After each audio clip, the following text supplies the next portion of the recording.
We have the upcoming holiday of Pesach in a week, and I wanted to analyze via a series of questions. I have at least 8 or 10 or something like that, to just open up the whole subject of Pesach and try to build a unified theorem of what the holiday is about and what we can glean from the holiday.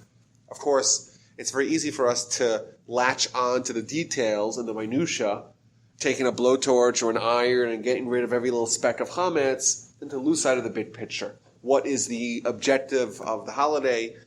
What is the value that we can have in celebrating it? And what's the focus of what's the theme in general? So I'm going to analyze several themes and try to build them together and unite them under one overarching idea that is the unified theme of the holiday for us. I want to start in Genesis. Typically, we talk about the story of the Exodus. It's in the book of Exodus. But in Genesis, there's the first reference we find to the idea of Jews being enslaved in Egypt shows up right after God tells Abraham, you're going to have descendants, you're going to have a legacy. Oh, and by the way, Genesis 15:13, you should surely know Yodoa Teda Ki Ger Yehei Zaracha Be'eretz Lo Lahem, that your descendants will be foreigners in a foreign land, and they will be in servitude there. They'll be tormented for 400 years. Oh, and let me placate you, V'gamas Hagar Shevad Adon Anochi, and I will also surely judge the nation that will torment them, and afterwards they will leave with great wealth. So it seems like the idea of the Jews being enslaved in Egypt was preordained all the way back to Abraham. Moreover, it's linked to the Abrahamic legacy, the idea that Abraham is going to be the father of the Jewish people, all the way back to the very beginnings of our nation. It's already established, it's prophesized, it's an unyielding, immutable principle. Jews have to be enslaved. And of course, this raises at least 4 questions. First of all, why do the Jews need to go to Egypt? This is, remember, there's no sins yet. Typically, we look at bad things happening, and we say, well, the Jews' sins, they need to have X, Y, or Z to rectify that. This is where Abraham, by the bris bein habsarim, by the covenant of the parts, Abraham is now having a blessing and a pledge from God that he's going to be close to us, and he's going to give us a whole nation. Then it's already preordained, Jews are going to be slaves in Egypt. The question is, why is it necessary, so to speak, for us to be a nation to have to undergo this 400-year trauma of servitude? Number one. Number two, why is it specifically told to Abraham? Why, in general, do we have to be in Egypt, and why is this linked to the Abrahamic legacy and the Abrahamic nation? And also, the second puzzle, the second verse says, oh, don't get all bothered about the fact that Jewish people are going to be in Egypt. I want to comfort you that the nation that will enslave them, I'm also going to judge. How does that help the problem? I can tell you, oh, you'll have to go to prison for 400 years, but I'll get them back. We'll have revenge. How does that, what's the object of telling Abraham that? Oh, we'll get revenge. Don't worry about it. You're going to suffer terribly, but we'll get revenge. That doesn't seem to address a core problem. And also, lastly, it's told, oh, but afterwards we're going to leave with great wealth. What's the significance of this great wealth? If I told you, is this going to allay your concerns? I told you your descendants are going to suffer. They're going to be for 400 years, but when they leave, they'll be really rich. How does that at all comfort Abraham?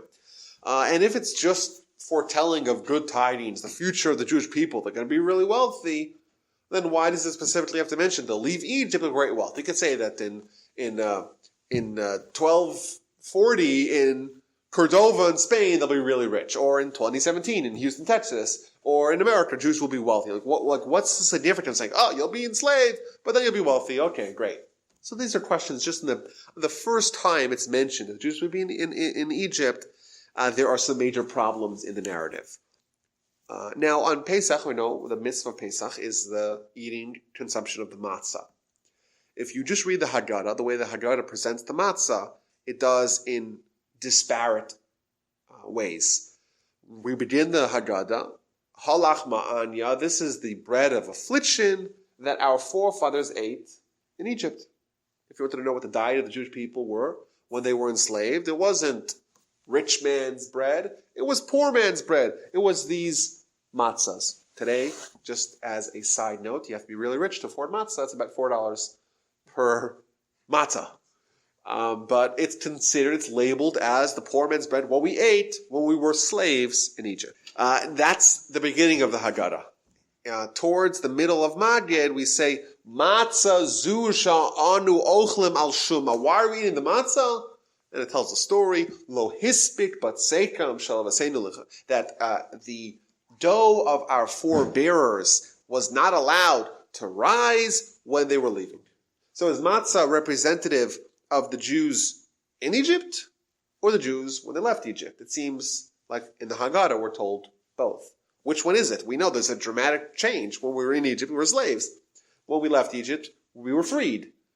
So is matzah the representation of a free man's food or a poor man's food? It seems like it's both. If it's both, then, or if it's one or the other, it's called a poor man's bread, right? If we're still eating it when we leave, how do we ever accomplish any freedom? If we're eating poor man's bread when we're enslaved, and we're eating the same poor man's bread when we leave, so we're slaves, and now we're still slaves. So what changed? I want to look at some more problems with the whole story. If you read the description of the 10 plagues, in 3 times after the third, I believe it's the third, the sixth, and the ninth, in those 3 sections, we're told, V'yedu Mitzrayim keni Hashem, or V'yeda Paro keni Hashem, that the Egyptians and Paro will know because of these overwhelming plagues that Hashem runs the world. And the question is, if the objective of the plagues is to force Pharaoh's hands to allow the Jews to go, and the objective, of course, is the Jews' freedom, why is it necessary that Pharaoh, he will know that I am Hashem? Who cares about Pharaoh but the Jewish people? Number 1. Number 2, we know the end of the story. End of the story is, if you read by the Parshas Beshalach, with the splitting of the sea, all the Egyptians were killed. They're all gone. They all disappeared. So why is the Almighty investing so much? So Egypt, Pharaoh will know that I am God. Who cares about them? They are quickly barreling towards extinction. Why is there so much investment in the beginning of the book of Exodus that the Egyptians will know that I am God? On a similar vein, we're told that the Almighty pledges that Pharaoh's heart will get hardened either by his doing or by God's doing to prolong the servitude. And the question is why? If the objective of the plagues are that the Jews will go towards freedom, now after the 5th plague, Pharaoh already agreed to allow the Jews to go, and the Almighty is prolonging the servitude by artificially altering Pharaoh and forcing him and suspending his free will and not allowing him to allow the Jewish people to go. Why not? The Exodus, we want to get free, and now we're allowed to go. Why are we belaboring the process by hardening Pharaoh's heart? Now, additionally, more broadly, we see that this episode of Yetzias Mitzrayim, of the Exodus of Egypt, is a central theme in Jewish life. Every single one of the holidays, on Shabbos, we read the Shema, we're always referencing Zeichel Yetzias Mitzrayim again and again, twice a day, every Shabbos, every holiday. If the Exodus was merely a means to an end, we were slaves, and now we're free, why is it so necessary to constantly revisit that? So there's really, that is almost the flip side of the earlier question. Now we see that it's not just arbitrary that we became slaves. It's part of the plan. We had to become slaves. If you want to be Jewish people, you have to be slaves. That's number 1. So that's not arbitrary. And the Exodus is also not arbitrary. It's not just some way to get free. How do we get free? Well, there's no way to do it without the miracles. We have to do the miracles. No. It was designed. It had to happen this way with all the miracles, and even if that meant changing Pharaoh's free will. Why? I want to introduce a solution to all these questions with another statement, this one from Deuteronomy, which describes the episode of Egypt in very surprising terms. The verse tells us, "Ve'etchem lakach Hashem," and you, Hashem, took. "Ve'yotzi etchem," and took you out, extracted you, "Mikur habarzel," from the iron crucible, "Lihiyos lo la'am," to be for him as a nation, "Nachala," of perpetuation, "Kayom hazeh," as this day.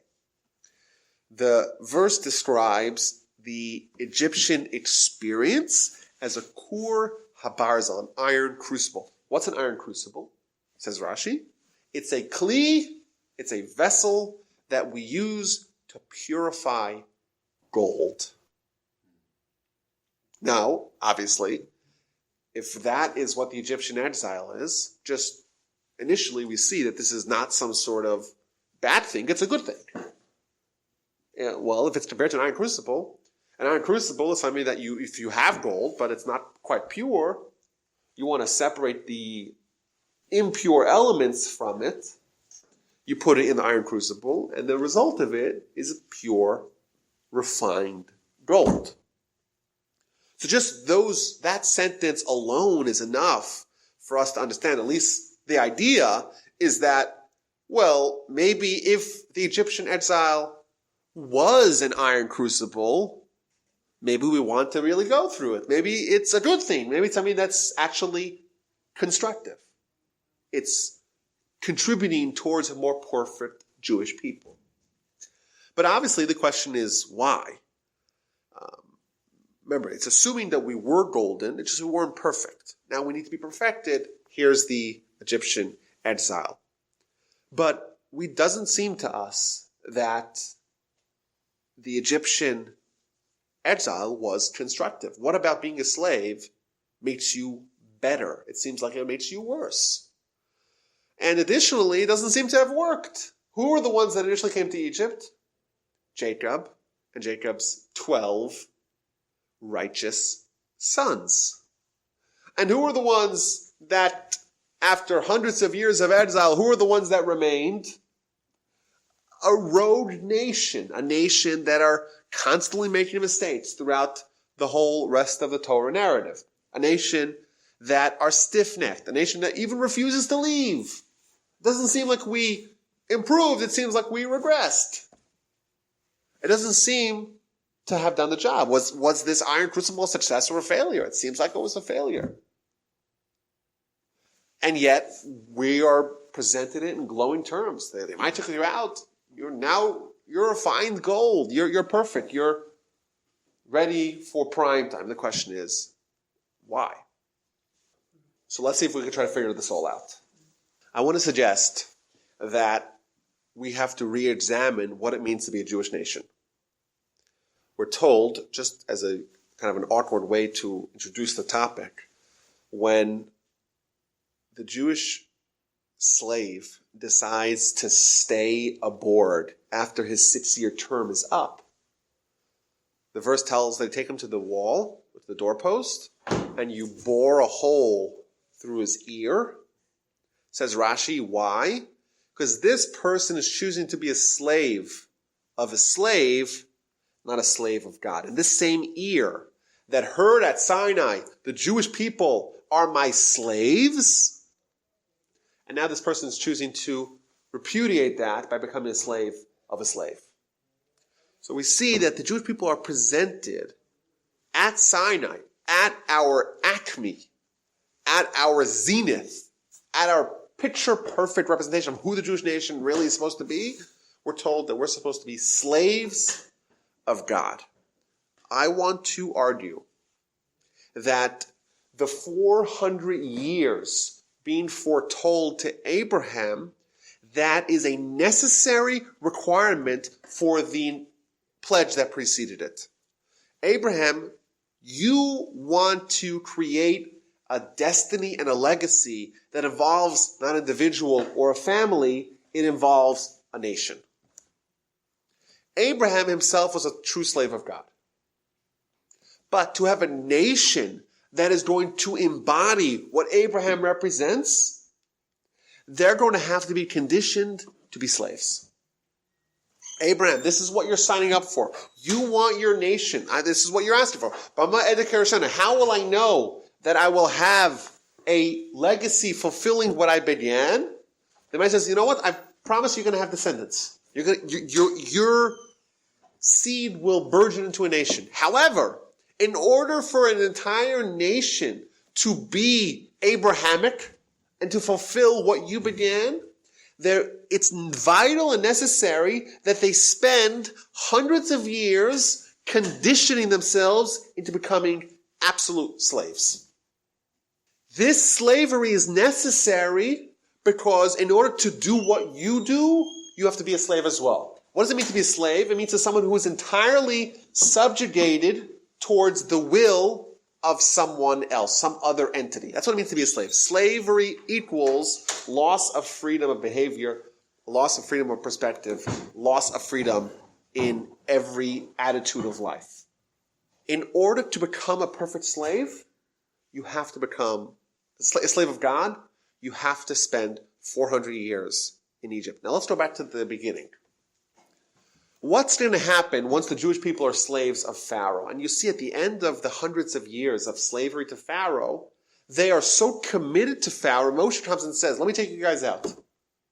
V'lo shamu al Moshe mikotzer ruach u'me'avodah kasha. They couldn't even hear what Moshe said. Moshe is offering them the olive branch. I'm giving you freedom. And they can't imagine it. They were so subject and subjugated to Pharaoh, they couldn't fathom a different kind of lifestyle. They were real slaves. Now, what's going to be by the Exodus? The Exodus is going to represent a transformation, not of the state of the Jewish people. They were slaves, and they remain slaves. However, what's being transferred is who their allegiances are towards. They were slaves of Pharaoh. They remain slaves, but now they're slaves of God. Thus, when Abraham is foretold that your kids are going to be slaves in a foreign land, V'gam es hagoy asher yavodu dan anochi, I will actually judge their master. What that's telling Abraham is that this master is going to be transplanted and cast away. I will judge them, i.e., and then they will have great wealth, i.e., the gold that I want to extract. What's this gold? The gold is when a nation is golden, is to the degree that they are slaves of God. When they will leave with great wealth, it's not referring to material wealth, it's referring to spiritual wealth. It's referring to what its references in Deuteronomy, that they're going to go through an iron crucible. And what will emerge? Great wealth. Pure gold. But to have that pure gold, I have to judge Pharaoh. Why? Pharaoh needs to know that I am God. Why?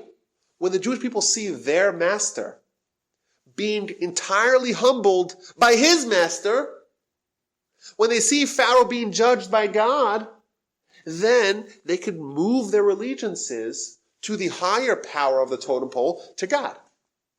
Therefore, it's critical that it's part of this whole process is that Pharaoh needs to be judged, because that will facilitate the transfer of allegiance from Pharaoh to God.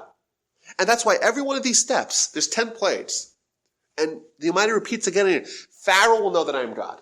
The way to create this transference from affinity to Pharaoh, allegiance to Pharaoh, to allegiance to God, how do you do that? By Pharaoh himself being humbled repeatedly by God, Pharaoh will know that I am God. There's no way for Pharaoh to escape that reality, and there's no way for the Jews to miss it. And therefore they see that Pharaoh, their erstwhile master, is actually nothing but a puppet in the hands of God. Now they can become slaves of God. And the 10 plagues, just all the sources of the 10 plagues, they describe it as 10 lessons of faith for the Jewish people.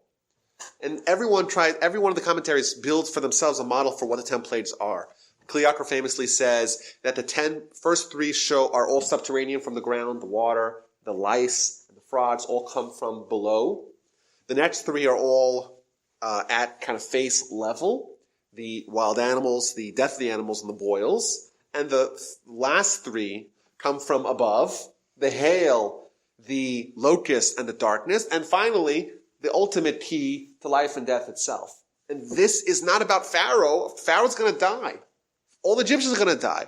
But it's about showing the Jews in every one of these realms of life, Pharaoh has absolutely no control. God is really in control. And Pharaoh is going to let the Jewish people go. Fantastic. We have freedom, but that's not what we want. God could pluck us out of Egypt and plant us wherever he wants us to be. That's not the problem. We need to be educated and shown in various different ways that Pharaoh knows that I am God. And if he wants to send us out, harden his heart. Of course, the ultimate objective is for the Jewish people.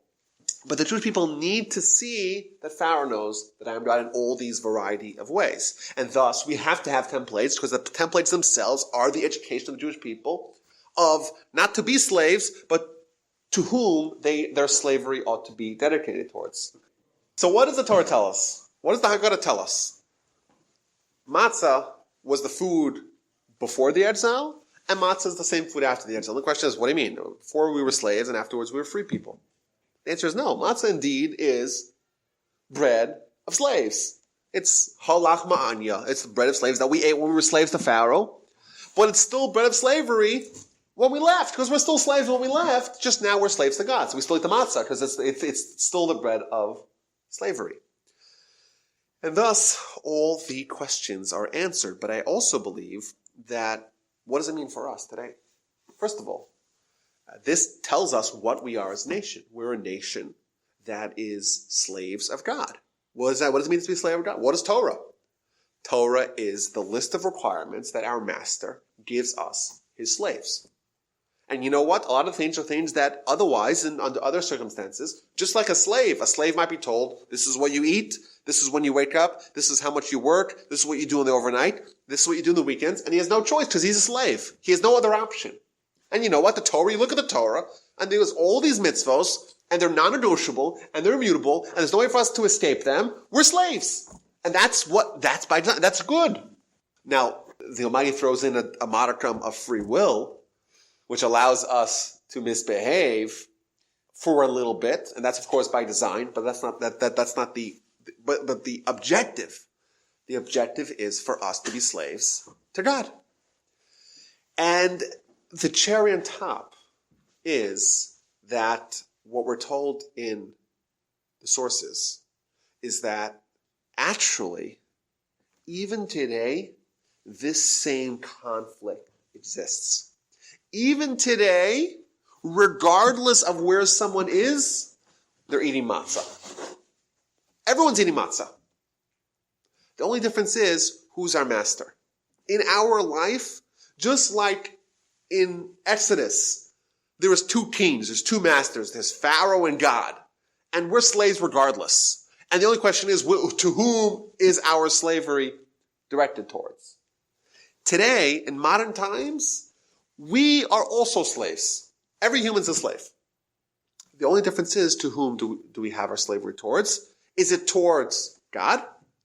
Or is it towards the fake God, the Yetzer Hara, the evil inclination? Every time someone says, listen, this mitzvah I cannot do. It's too hard for me. All right? It's not possible for me to live without it. Well, what does that mean? That's slavery. Someone says, I can't imagine not driving on Shabbos. I can't. You can't imagine it. It's beyond. Okay, what does it mean? You're mandated to drive on Shabbos. You're mandated. You're a slave. How is it any different? Give me a definition of slavery that does not include someone saying, I cannot behave any other way. I'm a slave. That's exactly what slavery is. You have no freedom to act otherwise. You're a slave.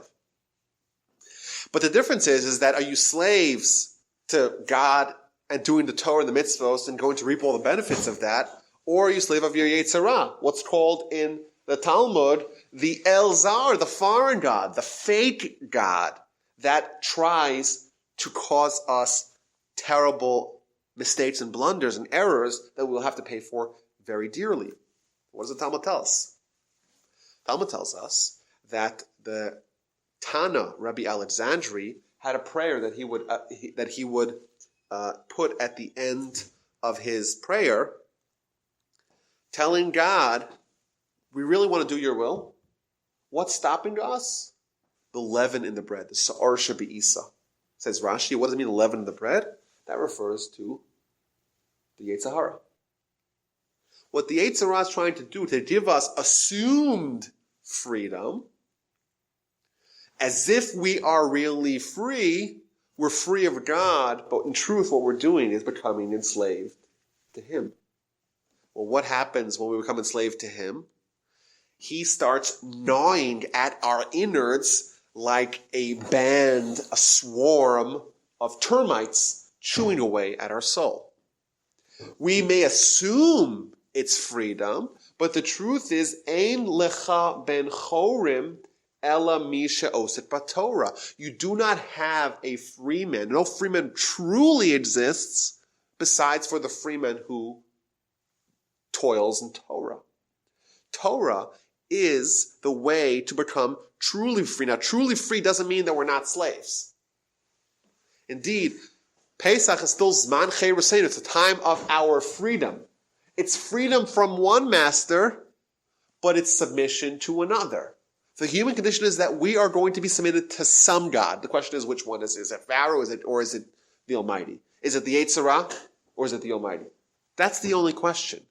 And thus, it's okay for us to realize this, to realize that we are slaves and we're going to remain slaves. The only question is, the slavery to whom? Someone who says that they don't want to be restricted by the rules and regulations of God, they find it cumbersome or coercive or uncomfortable, I would respond to them in kind. Well, what about the rules and restrictions of the other master, of the Yetzer Hara? How willing are you to say, I'm not going to be submitted to that form of coercion and control and oversight? Because that's exactly the same. It's exactly the same. And this is the holiday where we say, for 7 days, we're going to try to recapture the cherus, the freedom of slavery to God. The cherus of Torah, the freedom of Torah. And we're going to take all the chametz, everything that the Yetzer Hara represents, and clean it out. Go through our house, inspect every corner meticulously and carefully to get rid of every little shred of chametz. And of course, the objective of that, obviously, we want to fulfill the mitzvah, but there's a deep lesson. It's evident right in front of us. And we're told in the Talmud, the chametz represent the Yetzer Hara. And we have this internal, we have our physical house, but we also have our spiritual edifice, our house of our human, who we are, that's also full of kids carrying cake and cookies all over the place. We also have within us all this corruption of chametz within ourselves. And this is the holiday where we say, let's clear out the chametz from ourselves. Let's try to eradicate the Yetzer Hara. Let's try to recapture some of the freedom when we left our first master and become truly free men and become slaves of God. And by the way, there's another great parallel. To us, looking back in retrospect, we don't seem to understand. This was a terrible, terrible, terrible thing. Pharaoh in Egypt, so much suffering, so much pain. It doesn't seem like it was a good idea. We would have rather to have not been there. Yet we see, even absent any sin, Abraham is told, your kids will be slaves and be tormented for 400 years. And of course, we ask the question, well, he hasn't sinned. Why is he being punished? The answer is he's not being punished. He's being educated. And ultimately, it was a good thing. For us, we're also told we have a Yetzer Hara. And who gets a Yetzer Hara? A baby as they're being born, says the Talmud in Sanhedrin. So they get a baby, they get a Yetzer Hara at birth, but they haven't sinned. Why are they being subject to being enslaved by the Yetzer Hara? Maybe it too follows the same pattern. Maybe, just like the Midrash tells us that the the Almighty considers the Yetzer Hara Tov Moed. It's really a good thing, but it's a bad thing. Well, is it a bad thing or is it a good thing? Well, maybe it's a bad thing in absolute terms, but it's a good thing because it shows you what really you ought to subject yourself to God. You look at the vise-like control that the Yetzer Hara has over a person at the initial stages of life, the child and even the young adult and even the adult who is under the spell of the Yetzer Hara, they're slaves. Whatever the Yetzer Hara tells them to do, they do. You see a small child doesn't have the option of not succumbing to the Yetzer Hara. It's their hands are tied behind their backs. They're slaves. They have no choice. They have no freedom. It's not possible for them to be considerate of someone else's time and money and sleep. In the case of babies, it's not possible for them to do it. They're slaves of the Yetzer Hara. And the hope is that through the course of our lives, we can have a personal exodus. We too cannot change who we are to stay slaves, but to become slaves not of the Yetzer Hara, of God. And the same way at the initial stages, we're enslaved to the Yetzer Hara. Let's just change who the master is. To kick out the imposter and establish in his place the true God. And by the way, look at the holiday of Rosh Hashanah, what it's all about. There's the Melech Elyon and the Melech Evyon. There's the supreme king, and then there's the pauper king. We have two kings vying for the right, so to speak, to be our master.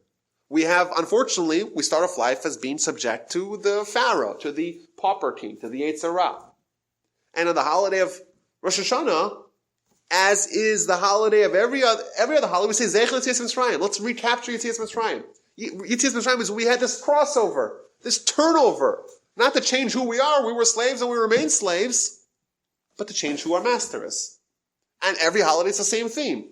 And what do we do in Sukkot? We sit in a sukkah. We leave a permanent home and move to a temporary home. What's the Yetzer Hara telling us? This world is your permanent home. We say, no. This world is our temporary home. And for 7 days, we're going to leave our permanent home because it's just a little bit more temporary, a little bit more permanent, but it's still temporary, and spend 7 days to think about the fact that the Yetzer Hara is a bunch of baloney. And every holiday is Zeich Yetzias Mitzrayim. This Yetzias Mitzrayim was the time when we actually did it. We took one king and we cast him aside and we installed another king. We installed the Almighty. We stayed slaves, of course, but that's the design. And the hope is that we can follow the lesson, the underlying lesson that undergirds this holiday, but really undergirds every holiday, and is the objective of Torah to help make us free men. How do you get free? Well, what is freedom? Freedom is slavery to God. And freedom from your previous master, from the Yetzer Hara. And that's the theme of every holiday, and that's the objective of Torah. Torah is you following the Almighty's rules. Well, what if you don't want to follow the Almighty? You have to see a really amazing non-kosher restaurant. It's amazing. You really want it. You don't really want it. Yetzer Hara wants it. Yetzer Hara wants you to want it. And what do you say? You say, well, I am beholden and subject to a higher authority. By doing that, you're unlocking a little bit of your chains to your pauper king, and you're latching it to a different king, you're transferring your slavery from the Yetzer Hara to God. And that's indeed the theme of the holiday. That's the objective of the holiday. That's the objective of all the holidays. And that is the purpose of Torah. It's, of course, not a surprise at all that we see and we say and we reference again and again, Zeich Yetzias Mitzrayim, because at that time we accomplished the objective of life in a broad scale, and that is indeed what we ought to aspire to do once again in our present iterations of life, and to overcome our slavery to the Yetzer Hara, not to change who we are, to remain slaves, but to become slaves of God. Everyone have a wonderful, happy, healthy, and kosher Passover. I look forward to reconvening after the holiday.